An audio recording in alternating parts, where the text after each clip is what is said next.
Now we are going to study about the object oriented concepts, right?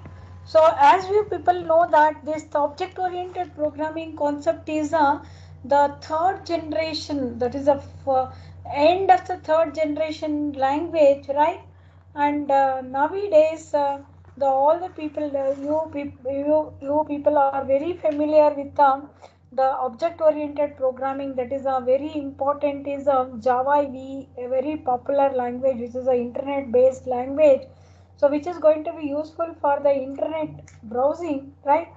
And this object oriented programming concepts are the languages which are developed in the fourth generation of the computers, right?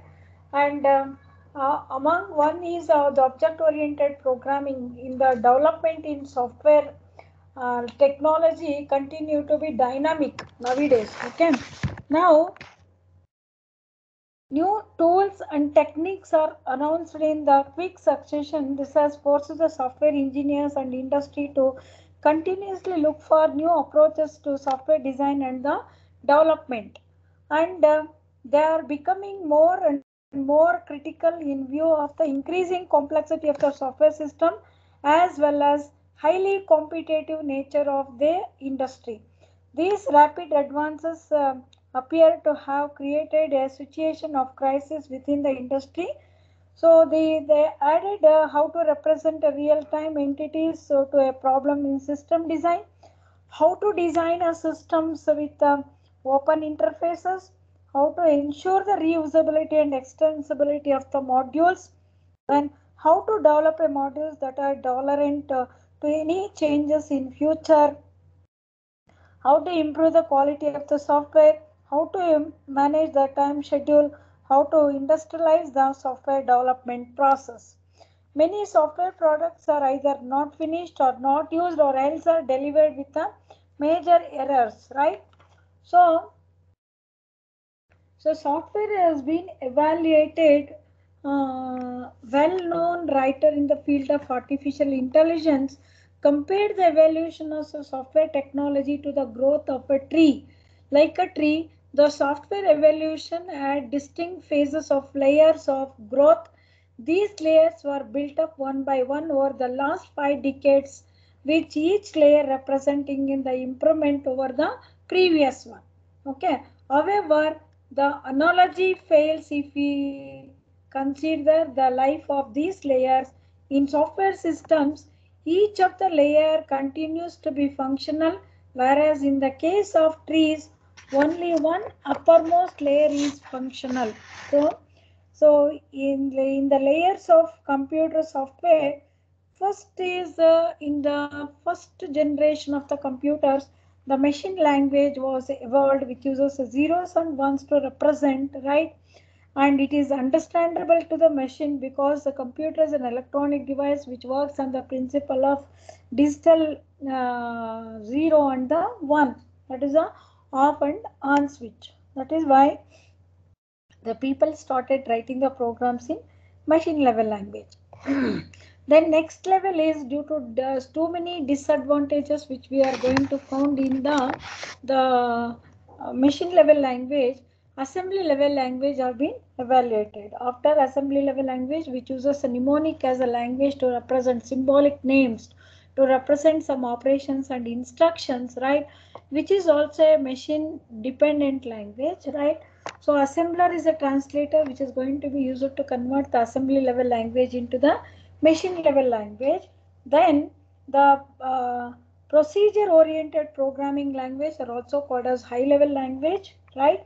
Like Pascal, C, assembly level language program like 8085 and 8086 microprocessor programs, right? And procedure oriented programming language are the one high level languages, right?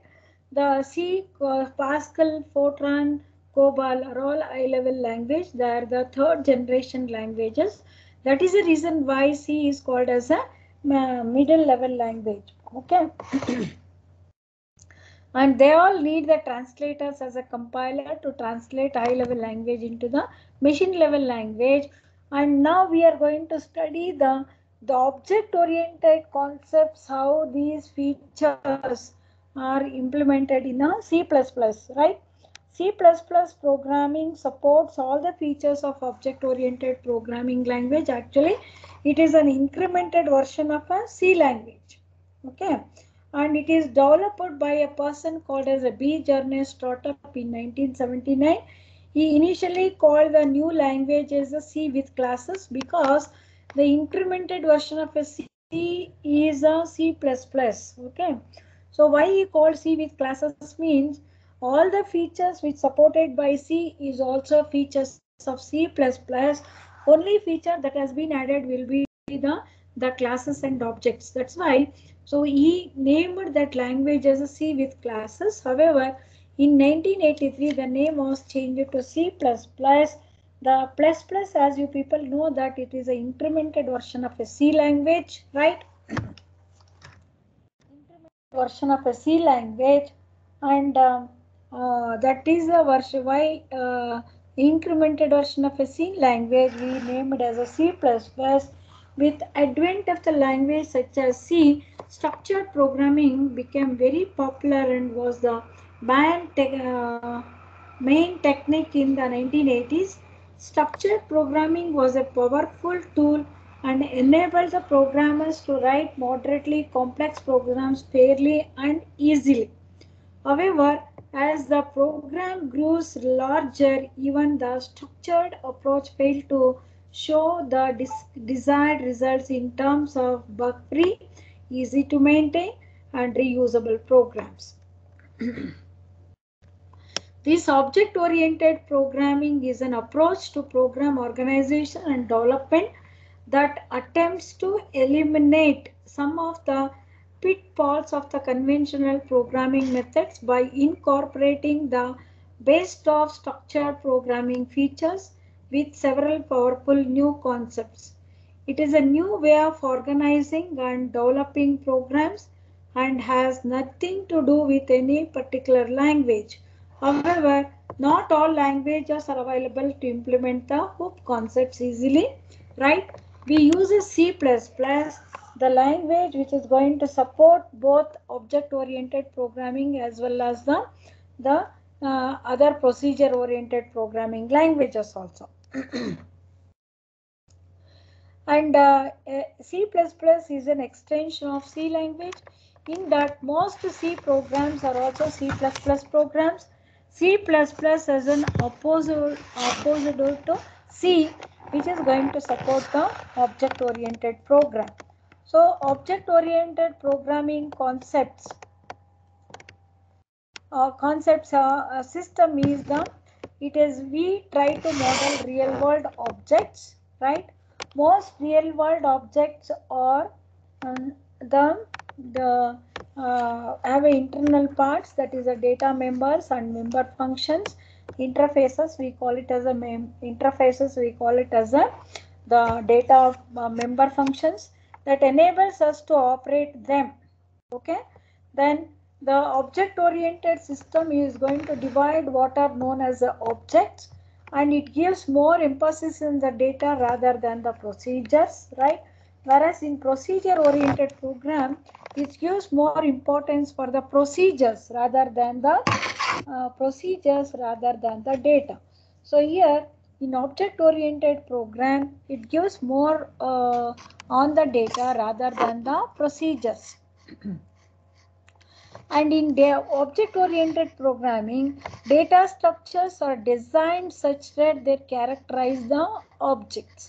Functions that operate on the data of an object are tied together in the data structure. Data is hidden in the object-oriented programming and cannot be accessed by external functions. And objects may communicate with each other through the functions. That is, we call it as a member functions. And the member functions and data members are the ones which are defined in the classes.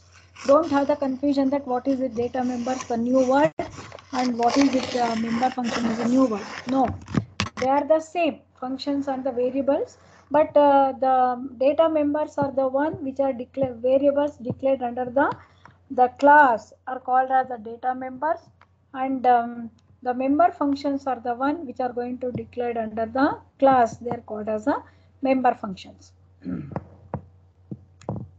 Okay, then the everything as and new data and functions can be easily added whenever it is necessary in case of object oriented programming, and it follows a bottom up approach in the program design. Bottom up approach means all your functions are defined in the below the function, all your functions are defined in the top of the program, and your main program is present at the bottom of the program. When it is going to follow bottom up approach, we call it as the execution starts from the bottom, since your main heading is present at the bottom of the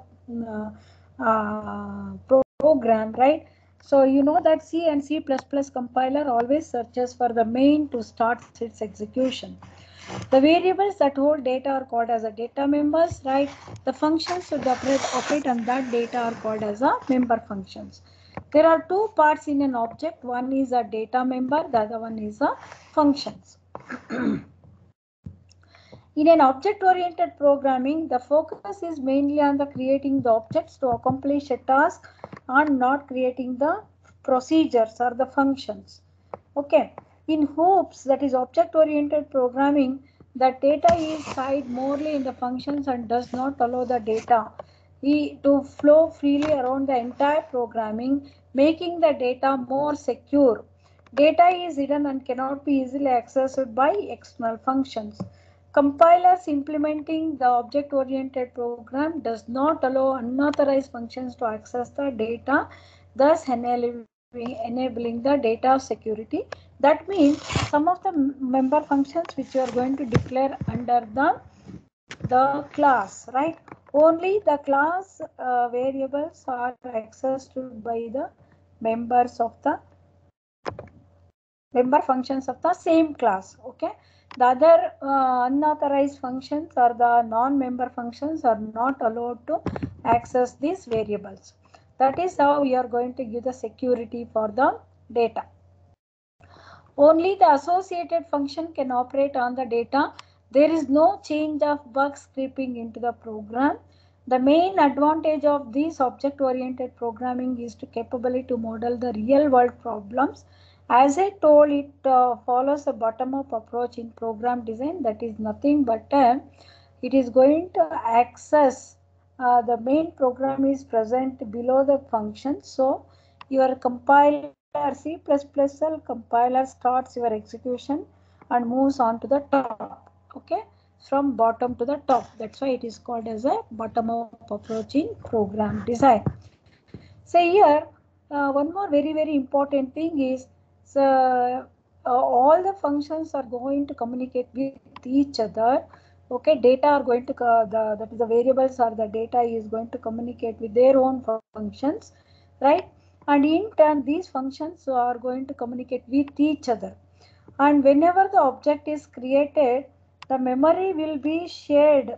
Same memory will be shared by all the functions, but the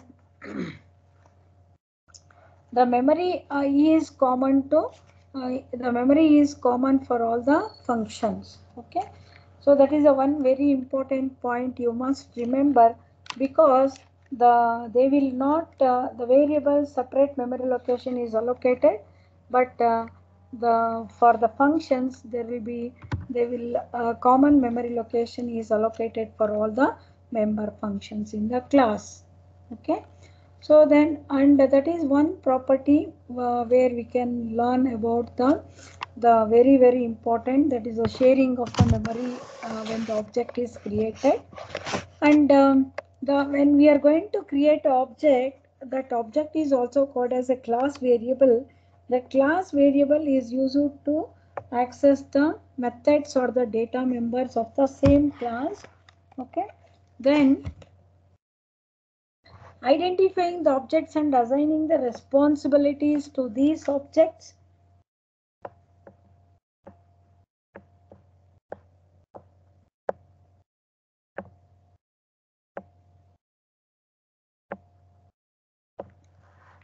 Okay, objects communicate to each other by sending the messages. Messages are received by the methods or the functions, okay, to an object.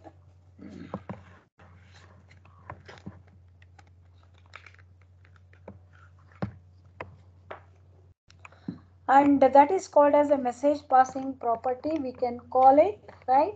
Then we have the, see there how the we have the object A, object B and object C, how these functions are going to communicate with each other. You can see there how the functions are going to communicate with each other. Okay, then whenever we are going to create the object, right, that memory, a separate memory is allocated for each and every object, but the common memory for all the member functions of the class. Okay, so member functions of the class will have the same memory, they will share the common memory. Okay, then so what are the basic concepts of your object-oriented programming?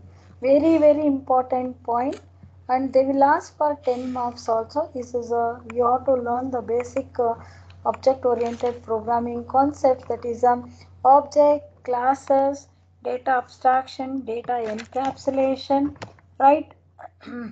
Data hiding, inheritance, polymorphism, dynamic binding, and message passing. Okay, these are the 9 properties or the concepts of object oriented programming. And let me take one by one. The first one is the object, right, and the classes. So why we have taken the object and classes together? Because the classes are the one classes are user defined data types on which objects are going to be created. Sometimes these objects are also called as the class variables. Objects with similar properties and methods are grouped together to form a class. So class is a collection of objects. Object is an instance of the class. Objects are also called as real-time entities in an object-oriented system. They may represent a person or a place or a bank account or table of data or any of them item that the program has to handle. They may also represent user-defined data such as vectors, time and list. Programming problem is analyzed in terms of objects and the nature of communication between them. Program objects should be chosen such that they match closely with the real-world objects. Objects take up the space in memory and have an associated address like a record in Pascal or structures in C. So you people are familiar in structures and C, right? Your class is also, it is something like a structures only, but there will be a difference in the object oriented programming group of variables defined by the class and the procedure oriented programming variables grouped by the structure. Even in the object oriented program also supports C++ programming also supports the structures. When a program is executed, the objects are going to interact by sending the messages to one another. For example, if a customer and account are two objects in a program, the customer object may send a message to the account object requesting for the bank balance. Each object contains data and code to manipulate the data. Objects can interact without having to know the details of each other's data or the code.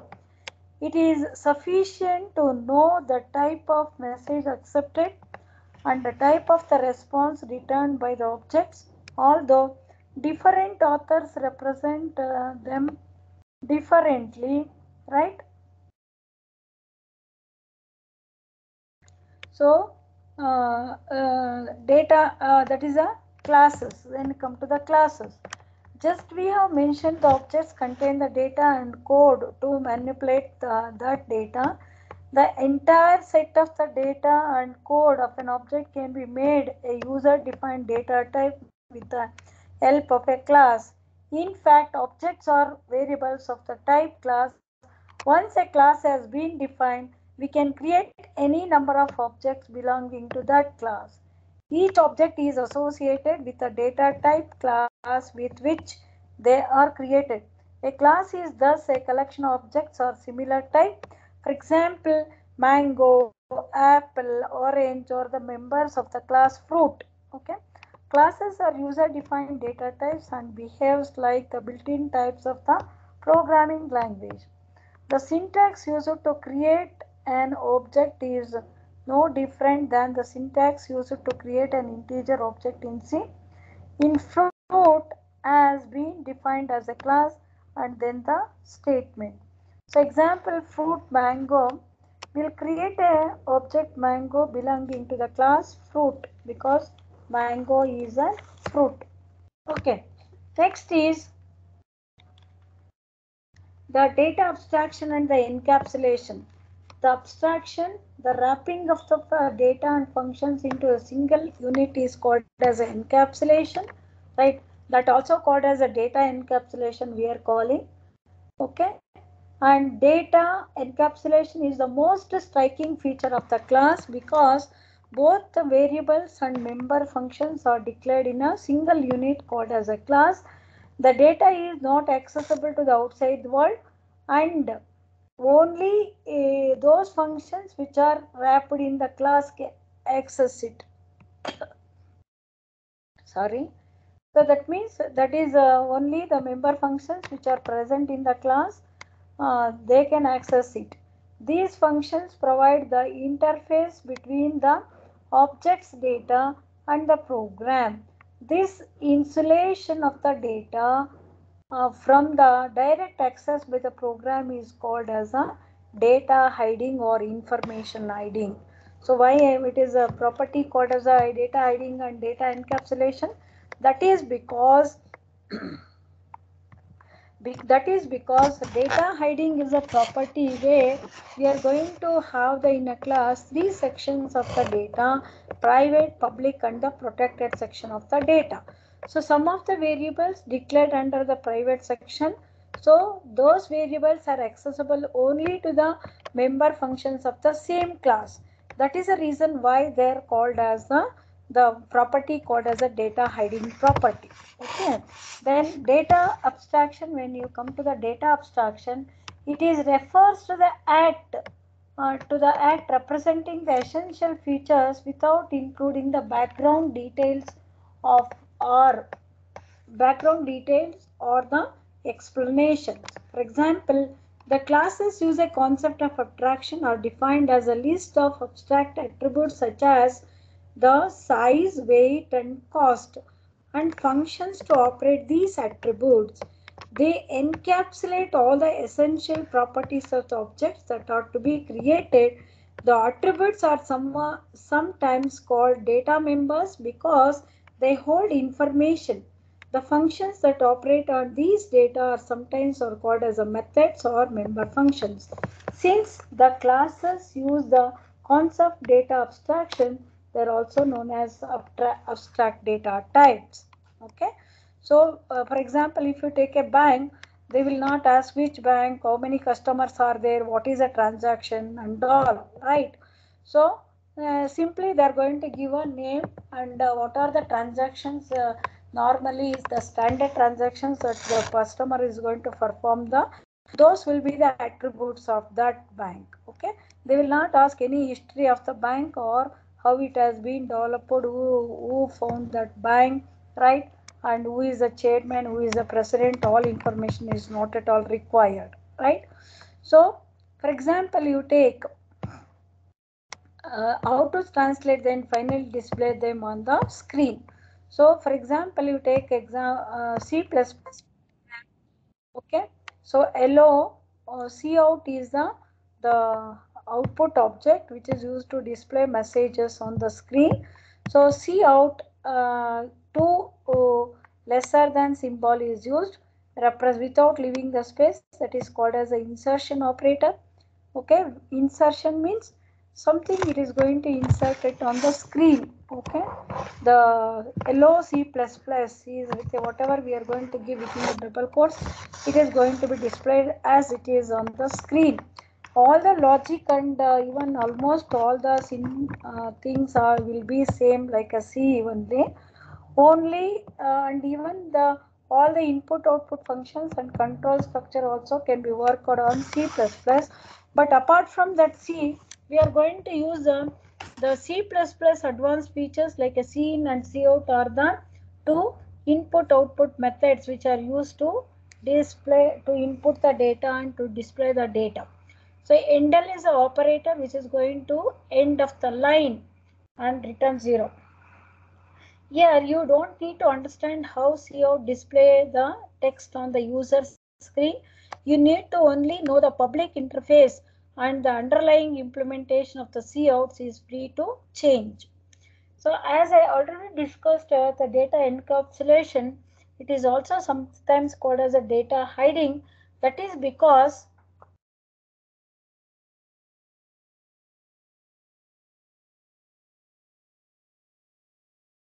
the variables which are declared under the class are accessible only to the member function of the same class. Okay, wrapping up of data and functions into the single unit is known as a data encapsulation. Data is not accessible to the outside world. Only those functions which are wrapped in the class can access it. Okay. Next property is called as a inheritance property. So the inheritance is a process by which objects of one class acquire the properties of the object of another class. Okay.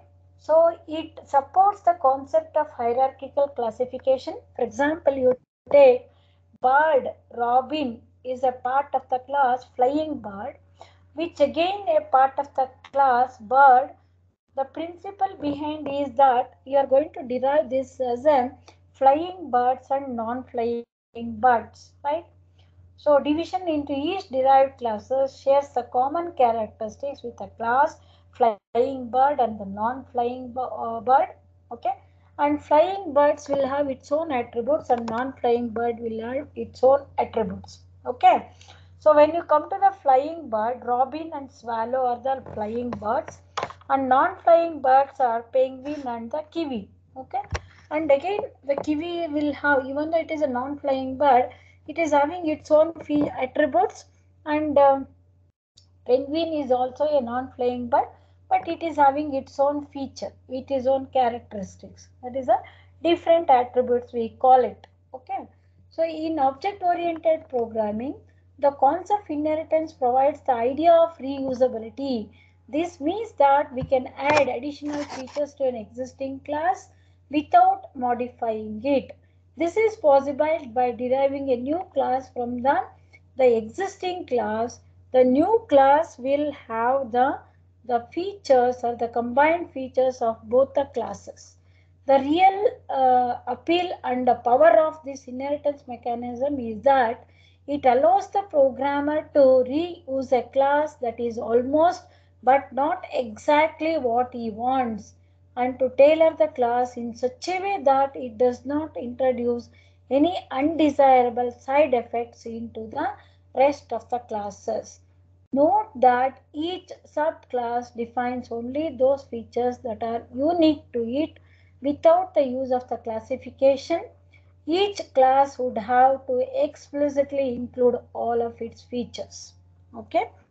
So derived classes are also called as a child class, and the parent class, the base class which is going to use to create a subclass is also base class, super class, or the parent class. These are the three names we are going to call, and whereas the class one is going to derived with the base class is called as a derived class, child class, or derived class, child class, or the the extended class or the derived class, subclass we can call it. Okay. So writing, it allows the user to reusable code. Object can inherit the characteristics from other objects. So come to the polymorphism. That is a very important object-oriented concept. Okay, the word polymorphism is derived from the Greek term. It means that ability to take more than one form. An operation may exhibit different behavior in different instances. The behavior depends upon the types of data used in the operation. For example, consider the operation of addition. For two numbers, the operation will generate a sum. If the operation are strings, then operation would produce a third string by concatenation. The process of making an operator to exhibit different behavior in different instances is known as operator overloading. Okay, that is also another feature. Polymorphism plays a very important role, allowing the objects to having different internal structures to share the same external interface. Okay, this means that general class of operations may be accessed in the same manner, even though specific actions associated with each operation may differ. Polymorphism is extensively used in implementing the inheritance. Say for example, you take shape, draw is the main class, right? And in that we are going to create a circle as an one object, rectangle is an object, and the triangle is another object. So all are belongs to the draw class itself, main base class. These are all the derived classes or subclasses or the child classes, right? So that is a polymorphism. So single function name can be used to handle the different numbers and different types of arguments. So circle will have only radius, one parameter, right? Rectangle will have two parameters, length and breadth, and triangle will have the different parameter, base and height of a triangle, right? Like this. This is something similar to the particular word having the several different meanings depending upon the context. Using a single function name to perform different types of tasks is called as a function overloading, or it is also called as a polymorphism. Then next property you come for the dynamic binding. Okay, dynamic means it always, whatever the word, whenever you use a dynamic, it always refers to the execution, that is runtime. Whatever things that is going to happen during runtime, it is always called as a dynamic. Okay, dynamic binding, dynamic memory allocation, right? Dynamic memory allocation, dynamic binding, right? And etc. Okay, by dynamic binding is refers to the linking of a procedure call to code to be executed in response to the call. Dynamic binding is also known as a late binding because that binding takes place only after the compilation. That is why, that is during the runtime. That is why it is called as a late binding. This means that the code associated with a given procedure call is not known until the time of the call at the runtime. That is the reason why it is called as a late binding. It is associated with a polymorphism and inheritance. A function call associated with a polymorphic reference depends on the dynamic types of that reference. And then static binding means that the code associated with a function call is linked at the compilation time. It is also called as a early binding or compile time polymorphism. Whereas dynamic binding, it is also, since it is takes place at the runtime, it is also called as a late binding or runtime polymorphism. Dynamic binding means that the code associated with a function call is linked at runtime. It is also called as a late binding or the runtime polymorphism. Okay, so dynamic binding is a connecting the function called the function code to be executed in response to the call. That function is known only to the only during the runtime, okay, but execution time, so that function as the compile time, we don't know that function is exist, right? So that is the reason why it is called as a. Then come to the message passing. The objects are communicate with one another by sending and receiving the information, okay. So that is the message passing is also very important property, where the objects oriented program consists of set of objects and communicate with each other. The process of programming in an object oriented programming language therefore involving the basic steps. First what we have to do is we have to create a classes that define objects and their behavior. Second point is creating the objects from class definitions, and third is we are going to establishing a communication among the objects. Objects communicate with each one another by sending and receiving the information much the same way as the people are going to pass the message to one another. The concept of message passing makes easier to talk about building the system that directly model or simulate the real world counterparts or real on objects. Okay, message for an object is a request or the execution of the procedure, and therefore will invoke a function or a procedure in the receiving object that generates a desired result. Message passing involves specifying the same name of the object, the name of the function, and the information to be sent. See, objects have a life cycle. They can be created and destroyed. Communication with an object is feasible as long as they are going to alive. Say for example, if you take an employee, salary, and name of the employee. So the object is employee, message is salary. So information goes to the who? Person, name of a person, okay. So this is how different concepts of the object oriented programming. So that is the object, class, okay, data encapsulation, data hiding, data abstraction, message passing, dynamic binding, then polymorphism, inheritance. These are the 9 very important points of the object oriented programming concepts, okay. In that, the inheritance is a very important property which is going to allow the user to reuse the existing code.